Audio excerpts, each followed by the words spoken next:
जितने लोग हैं ये तो अपनी भलाई। ऐसा देश भारत है, इसलिए हमारे देश की महानता को हमें पूरे दुनिया को बताना है। और यहाँ न्यूयॉर्क और न्यू जर्सी के इलेक्शन तो है मिनी भारत है, और न्यूयॉर्क और न्यू जर्सी के बीच में अगर ये काम के केंद्र स्थापित हो जाए तो हमारे भाषा और मूल्य जी के विचार के अनुसार भाषा के बुनियाद पर, नींव पर भव्य निर्माण, संस्कृति का, भारतीय संस्कृति का भव्य निर्माण होगा। ये तो मेरा हृदय का भाव है। लेकिन भारत में संसद के रूप में रहने के बाद और कनाडा में भारतीय संस्कृति केंद्र के संचालक के रहने के बाद मैं 2-3 बातें आपके सम्मुख रखना चाहता हूं, लेकिन पोष मत कोई, निराश मत हो जाइए, आगे बढ़ेंगे हम मिलकर। और हिंदी के लिए एक पद्य नहीं है, 3 पद्य हैं। आपने दो संस्थाओं का जिक्र किया है, सेंट्रल हिंदी डायरेक्टरेट, केंद्रीय हिंदी निदेशालय और केंद्रीय हिंदी संस्था, वे तो मानव संसाधन विकास के मंत्रालय के अंदर है।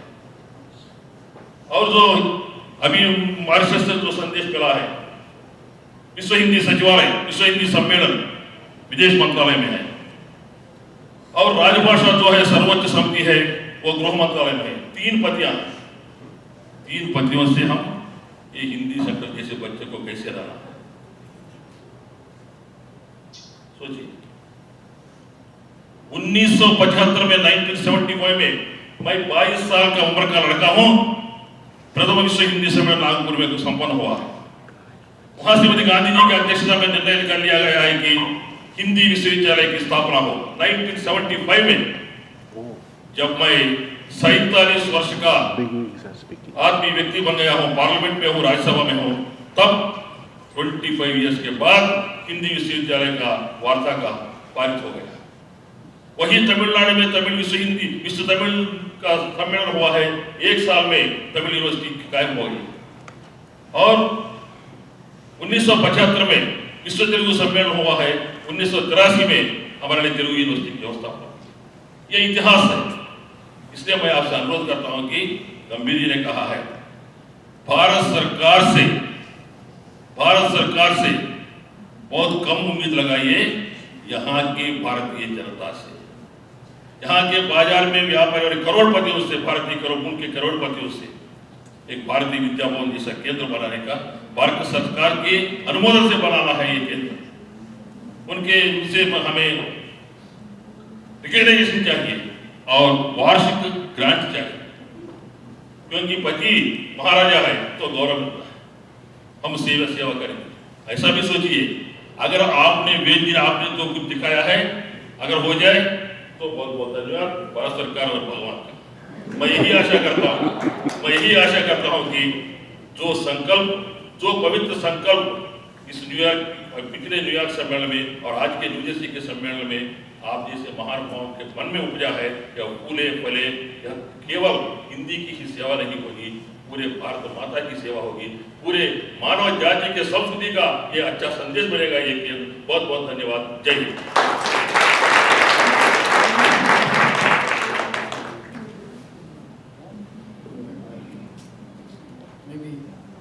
नवीन जी सर, मैं सिर्फ 2 शब्द बोलूँगा। बहुत खुशी की बात है कि यहाँ हिंदी का एक सेंटर बने। बहुत खुशी की बात है कि अपना हिंदी भाषा यहाँ शाश्वत रहे। एक बात मैं बताता हूँ आपको। पहले जब संयुक्त विश्व राष्ट्र में वाजपेयी साहब ने हिंदी में भाषण दिया था, वो शायद कम लोगों को मालूम है, वो लिखने वाले अब्दुल मुले साहब थे। तालियां दें। तो हिंदी के इतने पुजारी हैं जो मुले साहब ने उसका भाषण लिखा था। वाजपेयी जो हिंदी के कुछ पढ़ाने वाले शिक्षक रहे, एक शब्द भी कहाँ उन्होंने नहीं लिखा। 1977। आप सोचिए, जो हम इतने सदनसीब हैं कि हमारे मुले साहब हमारे साथ बैठे हैं। तो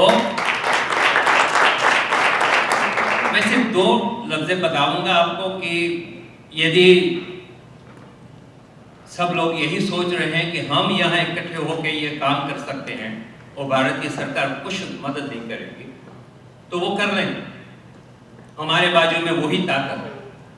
भारतीय विद्या भवन और ढेर सारे अपने हिंदुस्तानी हिंदू भाषा प्रेमी मिलके इकट्ठे होके जरूर से करें, बड़े पैमाने से करेंगे। इतना छोटा सेंटर क्यों, इससे बड़ा कर सकते हैं। काफी काम करने के लिए यदि हमारे दिल में तमन्ना हो तो एक छोटा सा शेर याद रखें, फानुस बन के हवा जिसकी हिफाजत करे, फानुस बन के हवा जिसकी हिफाजत करे, तो क्षमा क्या बुझे खुदा जिसको रोशन करे। और अंत में आजादी के पहले ये शेर बहुत चला था, सरफरोशी की तमन्ना अब हमारे दिल में है, सरफरोशी की तमन्ना अब हमारे दिल में है, देखते हैं जोर कितना बाजुए ताकत है। यही करके दिखाएंगे यदि हम सब साथ में इकट्ठे होकर करें, बिल्कुल। और यही सोचेंगे, यही कहेंगे, शुरुआत कर देंगे कि यही हम लोग यहाँ से इकट्ठे होकर ये काम पूरा करेंगे। अशोक जी, आपको बहुत बहुत धन्यवाद। इतना सारा आपने ये सब लोगों को इकट्ठा किया, ये आपने जो एक नया सा रास्ता दिखाया है, मेरे ख्याल से कारवां बनता ही रहेगा, चलते रहो। धन्यवाद।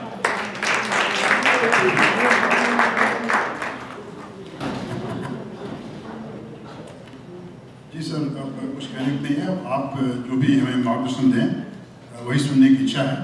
और उसके बाद हम अगले सत्र में, जो कि समापन सत्र है, तो समापन सत्र में हम पूरी सम्मेलन की रिपोर्ट पेश करेंगे और आपके कर्मों से हम सम्मानित करेंगे। यही समापन सत्र अभी ताकत कितनी बाजू है, दुश्मन में है। अच्छा, वहीं से बात कर सकते थे, लेकिन मैं समझता हूँ कि महत्वपूर्ण बात है कि मुझसे रहा नहीं गया कि मैं वहाँ बैठ के बात करूँ। हम ये समझते हैं कि ये रिजोल्यूशन जो है पारित हो चुका है सर्वानुमति से।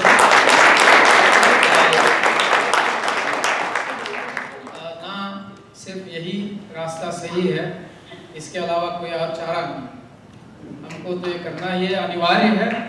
कैसे होगा, किस तरह का प्रारूप होगा, कैसे इसके पैसे इकट्ठा होंगे, कौन चलाएगा संस्था, कैसे चलाएगी, इसके बारे में हम लोग बहुत तफसील से आगे चर्चा कर सकते हैं। लेकिन एक ज़रूर है कि हम लोग जो है सर्वे भवन्तु सुखिनः जो है उसका ख्याल रखेंगे। हर कोई जो है सहनौ भुनक्तु सह वीर्यं करवावहै, इसी भावना से इसको करेंगे। हर घटक को, हर एंटिटी को, हर यूनिट को इसमें शामिल करेंगे। जितने भी हिंदी प्रेमी है उनको शामिल करेंगे ही करेंगे। जो हिंदी प्रेमी नहीं है उनको हिंदी प्रेमी हम बनाएंगे, क्योंकि तभी तो हम इसको आगे ले जा सकते हैं। मैं समझता हूँ कि 3 लाख भारतीय अमेरिकन सिर्फ यहाँ रहते हैं जो वैध भारतीय। उसके अलावा H1B वीज़ा होल्डर जो है उनकी संख्या मैं समझता हूँ कि कम से कम 2 या 2.5 लाख है। उसके अलावा जो अवैध तरीके से इस देश में रहते हैं लेकिन जो हिंदी पर बहुत प्रेम करते हैं, हालांकि अवैध लोगों में से ज़्यादातर लोग सिर्फ हिंदी में ही बात करते हैं। उनको अगर वैध बनाना है तो कुछ तो आप कम से कम उनको भाषा की आइडेंटिटी तो दे दीजिए।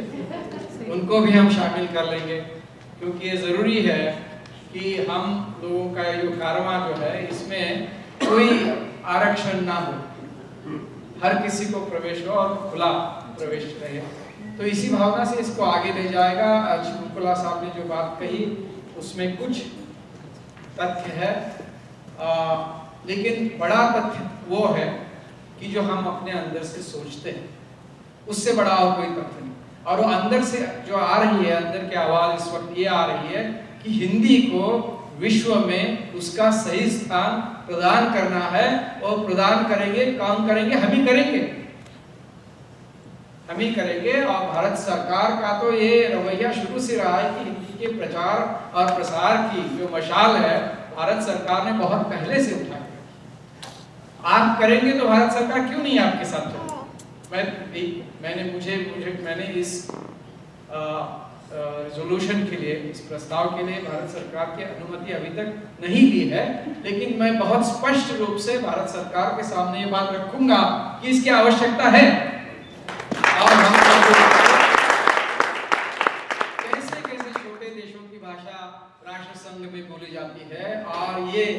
1.2 बिलियन 100 करोड़ से ज्यादा जिस देश की आबादी है उस देश की भाषा में बात नहीं हो सकती। ये मैं समझता हूँ कि बहुत ही दुर्भाग्यपूर्ण बात है और कुछ हद तक हमारे नाकामयाबी का एक प्रमाण जो हर दिन हमें जो है उकसाता कहता है कि अरे भाई तुमने अपना काम जो है पूरा नहीं किया।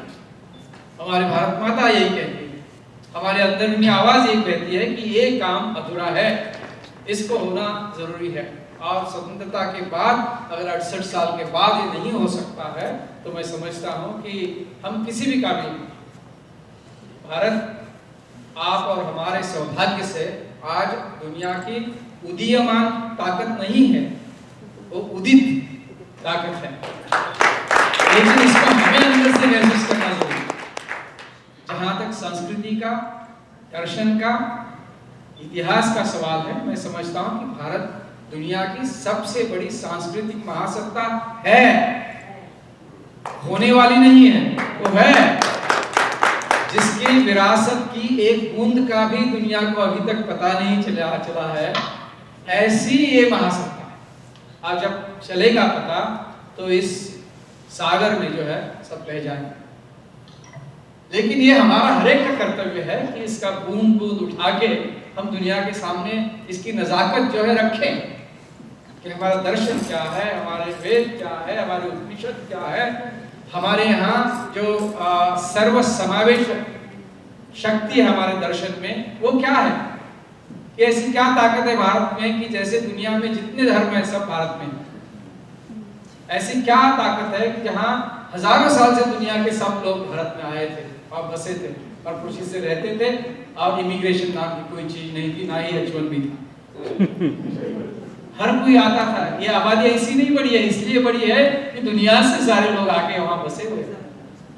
दुनिया के सब महत्वपूर्ण धर्म जो है, जब धर्म की आज की संकल्पना मौजूद नहीं थी, लेकिन धर्म जो है उस आत्मा को परमात्मा की तरफ ले जाने का एक रास्ता, तो वहां अनेक रास्ते भारत में खुल गए।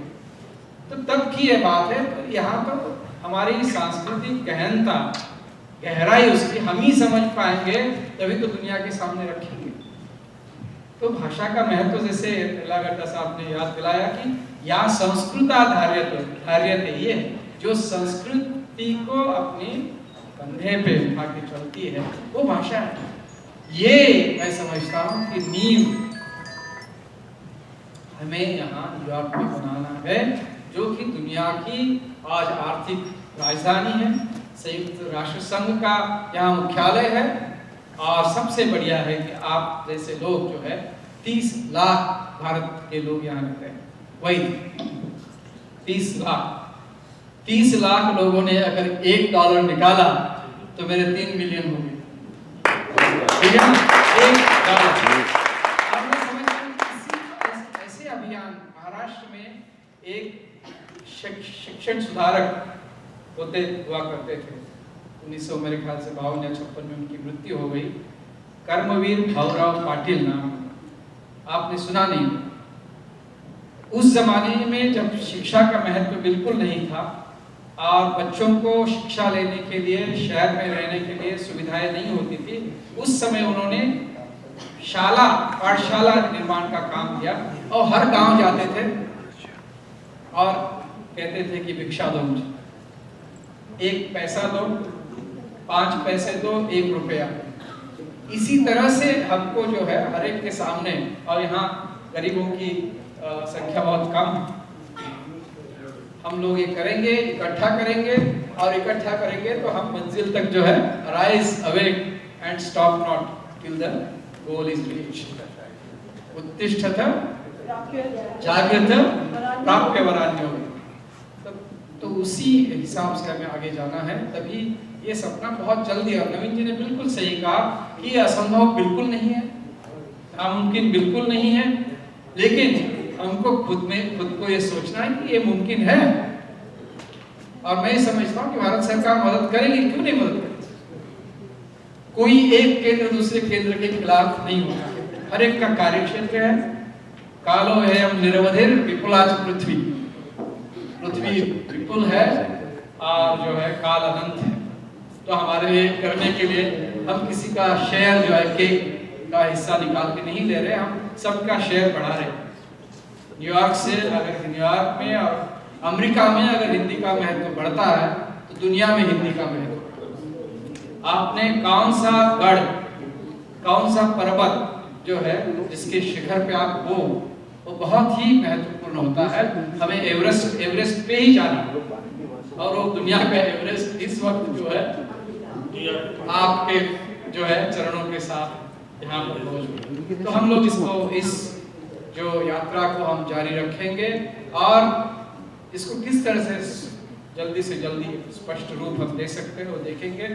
इस रिजोल्यूशन को मैं आपकी तरफ से, यहाँ की भारतीय जनता की तरफ से और कॉन्सुलेट से एक वाक्यता में मैं भारत सरकार को इसको प्रेजेंट करूंगा और कहूंगा कि इसमें अधिक से अधिक जो है भारत सरकार को मदद करनी पड़ेगी और ये केंद्र जो है यहाँ शुरू करना अनिवार्य है।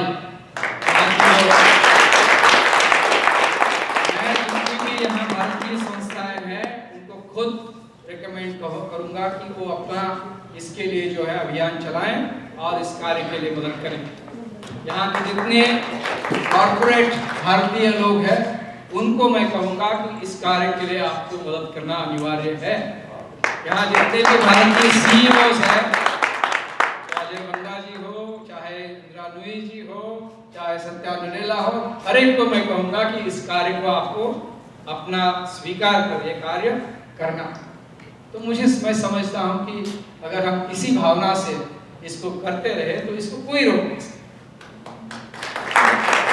आप सब लोगों ने यहाँ आए और इस प्रस्ताव को जो आपने अपना सपोर्ट दिया है, मैं आपका बहुत बहुत आभारी हूँ। छत्रपति शिवाजी जो थे उनकी एक मुद्रा होती थी, सील जिसको बोलते। उस मुद्रा पे लिखा है कथा कि प्रतिपद चंद्र लेखेव वर्धिष्णु विश्ववंदिता शाहसूनो शिवस्येषा मुद्रा भद्राय राम। इसका मतलब ये है प्रतिपदा का जो चंद्रमा होता है वो जिस तरह से आगे बढ़ता है उसी तरह से बढ़ने वाली ये शाहजी पुत्र शिवाजी की जो मुद्रा है वो लोगों के कल्याण के लिए जो है विराजमान है या शोभायमान है। उसी तरह से मैंने उसमें थोड़ा बदलाव करके हिंदी के लिए कुछ बनाया है, उसी को थोड़ा चुरा के, और जो जिसका हम महाराष्ट्र सरकार ने भी इसी को ले लिया है। महाराष्ट्र सरकार ने दूसरी पंक्ति को बदल करके कहा है महाराष्ट्र से राज्यस्य मुद्रा भद्राय राज्य। ये महाराष्ट्र के सील में लिखा हुआ। तो हम हिंदी के लिए ये सील अगर अच्छा लगे और किसी संस्कृत पंडित को दोबारा एक बार पूछे कि ये क्या व्याकरणीय दृष्टि से ठीक है या नहीं, तो प्रतिपद चंद्र लेखेव वर्धिष्णु विश्ववंदिता भारतेन्दु हिंदी तस्या मुद्रा भद्राय राज्य। इस तरह से प्रतिपदा का चंद्र बढ़ता रहता है, उसी तरह से बढ़ने वाला ये भारत का जो हिंदी का चंद्रमा है वो दुनिया के कल्याण के लिए शोभायमान हो। इस तरह से इस सील है। मैं समझता हूँ कि इससे काफी जो है हिंदी का महत्व दुनिया के सामने आएगा और अपनी पूरी भाषा की जो सामर्थ्य है उसके साथ आप सब लोगों का मैं बहुत आभारी हूँ। हम जो है आगे के इसमें समापन का जो सत्र है उसके लिए आगे बढ़ेंगे। धन्यवाद।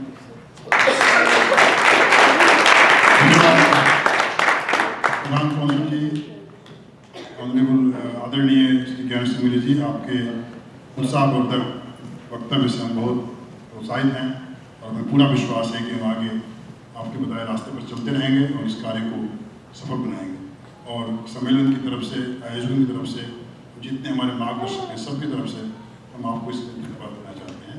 अब हम समय बहुत ज़्यादा हो गया है, लेकिन थोड़ी बहुत औपचारिकताएँ आपके हाथों से होनी बाकी है। एक तो ये कि हमने ये सोचा है कि जिन लोगों ने यहाँ पे अपना साइन इन किया है, जो पार्टिसिपेंट्स हैं हमारे इस सम्मेलन में, सबको एक प्रमाण पत्र दिया जाएगा इसमें शामिल होने के लिए, ताकि एक आपके पास रहे आगे सोचने के लिए कि हम आप मिले थे यहाँ पे और क्या गतिविधि हुई थी कल और आज, इन 2 दिनों में क्या हुआ है, इसके बारे में आपके सामने एक हम रिपोर्ट प्रस्तुत करना चाहते हैं, जिसका संकलन आदरणीय डॉक्टर गैब्रिएला जी ने प्रस्तुत किया है, तैयार किया है, तो बहुत ही थोड़े समय में आपके सामने प्रस्तुत करेंगी। जिसके बाद प्रतीक के रूप में कुछ हमने टोकन सम्मान पत्र बनाए हैं जो आपको देंगे और आप समर्पित करेंगे लोगों को। उसके बाद एक सामूहिक चित्र होगा और इस प्रकार हम इस समारोह का समापन करेंगे। तो आप लोग यहीं रहें और गैब्रिएला जी का जो वक्तव्य है उसको आप सुने कि कल और आज में जो हुआ उसका सारांश क्या है। हम वैसे ही शुरू करते हैं प्री कॉन्फ्रेंस के निष्कर्षों के साथ। प्री कॉन्फ्रेंस वर्कशॉप जो startup teachers and Hindi teachers के लिए थी, इस वर्कशॉप में काफ़ी अध्यापक शामिल थे और हमें ये दिखाया है कि काफ़ी दिलचस्पी है, काफ़ी आवश्यकता है। आगे चलकर हो सकता है कि हम अगले साल जब कॉन्फ्रेंस का पूरी तरह आयोजन करेंगे तब तो हमेशा हम एक प्री कॉन्फ्रेंस वर्कशॉप रखेंगे। अगर आप राजी हैं तो हम उसको इस सुझाव को योजना के रूप में बनाएंगे। नंबर 1। नंबर 2, ये पहली प्लेनरी की का निष्कर्ष है bilingualism, seal of bilingualism. Hindi and English, a seal of bilingualism here in the United States, in Canada, in every diaspora country. This should be something that we should promote. Our kids, we ourselves should be acknowledged, recognized, and given credit for being bilingual and being better than monolingual. Number 2, from first plenary, Rutgers University is in the middle of Little India. Rutgers University में एक खास संस्थान की स्थापना हो सकती है जो यहाँ की कम्युनिटी, रटगर्स की एकेडमिया और अध्यापक और विद्यार्थियों का संस्थान होगा।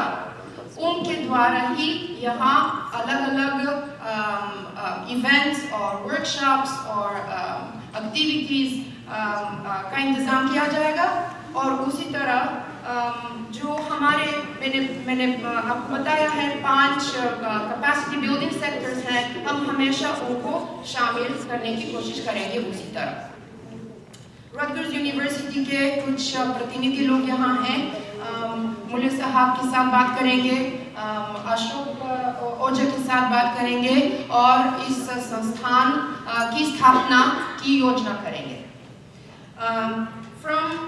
अभी तो मूव कर रहे हैं Hindi application in the professional field. ये एक बहुत अच्छी प्लानर है जिससे क्या निष्कर्ष किया जा सकता है कि in India English is spoken in the offices, but business is not done only in the offices. Business is done outside, जहाँ हिंदी बोली जाती है, जहाँ अलग दूसरी बोलियाँ बोली जाती है। और हिंदी के बिना न तो डील पहुँचाया जा सकता है, न तो साइन किया जा सकता है, न तो लोगों को आकर्षित कर सकते हैं इस डील की तरफ। तो हमारा ये निष्कर्ष है कि अंग्रेजी के साथ ही हमेशा हिंदी की थोड़ी सी जानकारी होनी चाहिए, भारतीय संस्कृति की थोड़ी सी जानकारी होनी चाहिए। सब व्यापारियों को, सब बिजनेसमैन को, सब कंपनियों को जो भारत में अपने वर्कर्स और एम्प्लॉइज भेजते हैं। इसके साथ ही हमें कुछ और मेंशन करनी है technology. There are we talk about 3 aspects of technology, 3 branches. One is just the development. Another one is training in technology. It's not enough to develop technology, it's always important to train in the use of technology. Not only in terms of Hindi practitioners, but also in terms of how it applies in education. And this is what we need to think about, the 3 aspects of technology. The next session, higher education. Definitely more connections are needed, Bharat ke beech, and the diaspora institutions. Between schools, partnerships, between higher education institutions, partnerships. हम थोड़ा सा अलग काम करते हैं हर एक institution में. और एक दूसरे को सहयोग कर सकते हैं उसी तरह, ताकि हमेशा शुरू से हम काम न शुरू करें, ताकि सहयोगिता हो, ताकि सहकर्मिता हो। इसके बाद जो हिंदी लिटरेचर की पैनल थी, उसमें मैं उसका वास्ता करूँगी क्रिस्टी मैरो की प्रेजेंटेशन से। Christy Merrill put in a very interesting way a thought forward to reconceptualize Hindi. And she gave an example of how Marathi speakers who are also Dalit writers, who are also feminists, were included in Hindi literature, in mainstream Hindi literature, even at the beginning of the 20th century, when Hindi was developing itself. Meaning Hindi can be looked at as a democratization, one, as an all-inclusive type of force within this complex linguistic and cultural background of India. And this could be our next conference theme. Hindi as a democratization and as an inclusive force in India and beyond. Another sujav. And then the last one, we need definitely to think about the excitement that always happens with these conferences. कि हमें आगे बढ़ाना है, इस जोश को आगे बढ़ाना है। सिर्फ हमारा जोश नहीं है आजकल। आपने देखा कि शहीद परवीन ने कितना अच्छा काम किया है, अपने बच्चों को, अपने विद्यार्थियों को यहाँ लाने की कोशिश की है और काफ़ी कामयाब भी हुई है। तो उन बच्चों के मन में जो दिलचस्पी होने लगती है, हमारे मन में जो नए नए विषयों की और हमारी नई दिलचस्पी है या कुछ पुरानी दिलचस्पी लेकिन आगे बढ़ी है, इस जोश को हमें आगे बढ़ाना है। कैसे? हमें ऑनलाइन, सोशल मीडिया और ये टेक्नोलॉजी बेस्ड जो कम्युनिकेशन है उसको ज़्यादा इस्तेमाल हमें करना है ताकि हम इसको आगे बढ़ें। इसके साथ ही एक और बात मैं बताऊंगी और समाप्त करती हूँ कि हमारा जो एनुअल इवेंट है, इस हिंदी कॉन्फ्रेंस को हम आजकल कोशिश करते हैं कि पूरी तरह यहाँ रटगर्स में उसको कंडक्ट करें। रटगर्स में बहुत सहारा मिल सकता है कम्युनिटी को, कॉन्फ्रेंस को और हमारे विषय को। Thank you.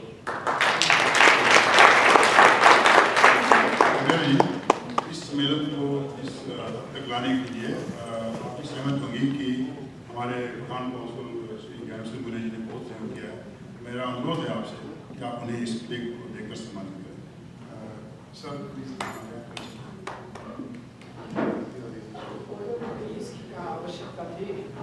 ये हमारा छोटा सा एक प्रतीक है जो हम प्रस्तुत करना चाहते हैं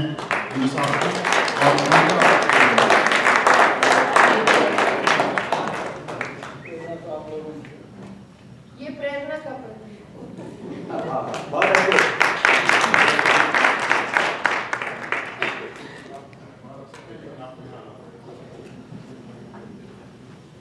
अब हम प्रतीक के रूप में कुछ चंद लोगों को ऐसे स्मृति चिन्ह देना चाहते हैं आदरणीय मूल्य साहब के हाथों से। अगर यहाँ पर हैं तो कृपया मंच पे आ जाएंगे, नाम बोलेंगे हम उनका। डॉक्टर नवीन मेहता जी,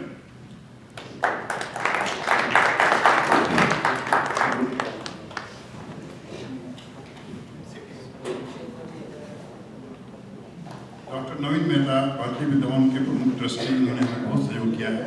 उन्होंने वादा किया है कि हिंदी केंद्र तो स्थापित होगा और हमेशा इनके साथ बना रहेगा। धन्यवाद।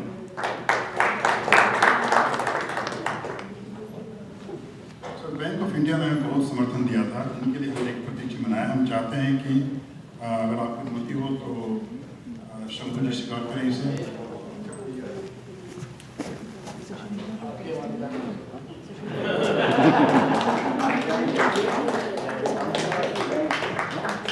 ये अंतिम समय में हम आदरणीय श्री मूल्य साहब जी के सहयोग से इस सम्मेलन को आगे बढ़ा रहे हैं और आपके समर्थन के कारण हमें अनेक लोगों का समर्थन प्राप्त हुआ है। हम चाहते हैं कि स्टेट बैंक ऑफ इंडिया को भी प्रतीक चिन्ह भेजा जाए आपके कार्यालय।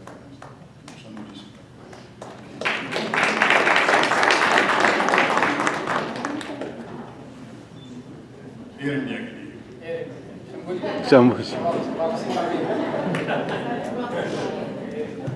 आपको जानकर शायद मैं सबके सामने बताना चाहता हूँ कि एयर इंडिया ने हमें भारत से लोगों को बुलाने के लिए प्रस्तावित किया था टिकट लिए, लेकिन सर भारत सरकार ने टिकट नहीं उनके आने की।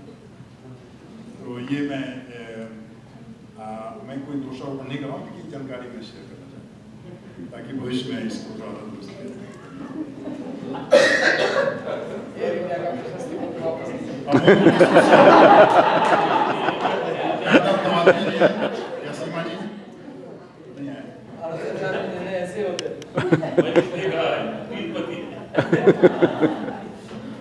डॉक्टर बाबूराम कुरुक्षेत्र विश्वविद्यालय चलेंगे क्या? ये कौन जाएगा?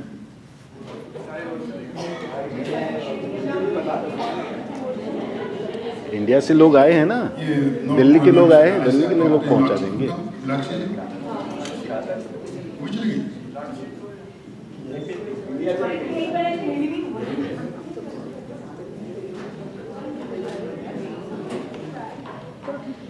Doctor Neeraj Kumar Chaurasia, IIT Delhi.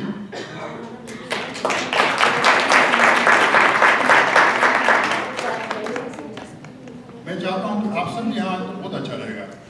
हम सब लोग साथ में ये प्रदान करते हैं। Neeraj Kumar.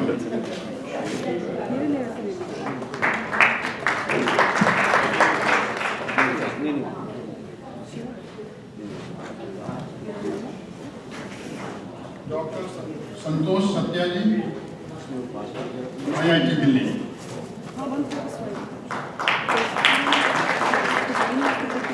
Doctor Christy Meriel, university of Michigan है या चली गई? गवेला जी क्या उनका चाहेंगे? जी, हमारे जितने प्रमुख वक्ता थे दिल्ली तक ले जाएंगे ताकि वहाँ हम काम को कर सकें। और दूसरा मैं एक निवेदन इस अवसर पे करना चाहूँगी, जो हिंदी केंद्र की स्थापना की आज बात हुई है, मैं अपनी सेवा देने के लिए समर्पित हूँ।